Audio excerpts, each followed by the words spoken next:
China's economic rise was once called unstoppable, but new data suggests the miracle might be over. In today's video, we break down why experts believe peak China may already be here, and what it means for the global economy. If you follow global markets and big economic shifts, make sure to subscribe. We post deep dives like this every day. China once seemed unstoppable. Economists predicted it would overtake the US by the 2020s. But in 2025, the question is no longer when China will dominate. It's whether its economic miracle has already peaked. From 2000 to 2021, China's share of global GDP soared from just 3.5% to 18.5%. Its economy swelled to three-quarters the size of America's, a transformation powered by urbanization, cheap labor, massive exports, and unprecedented industrial growth. But today, that momentum is slipping.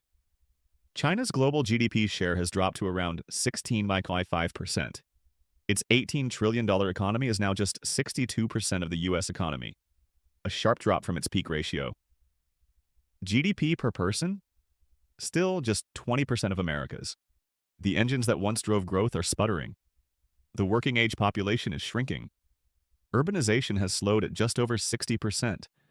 Productivity growth has stalled, and the property sector, at once more than a quarter of the economy, is stuck in a long downturn.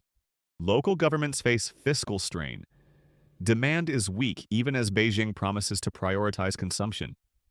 But shifting from an export-heavy model would mean redistributing economic power, a political step the Communist Party resists. Globally, the trade environment has fractured. Superglobalization, which fueled China's rise, is over.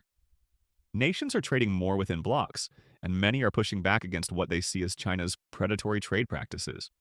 China still has world-class companies: Alibaba, Tencent, BYD, Huawei, CATL. But these islands of innovation float in a sea of debt, weak demand, and political interference. It's a paradox. World-leading firms in a struggling macroeconomy. This mix of brilliance and stagnation isn't new.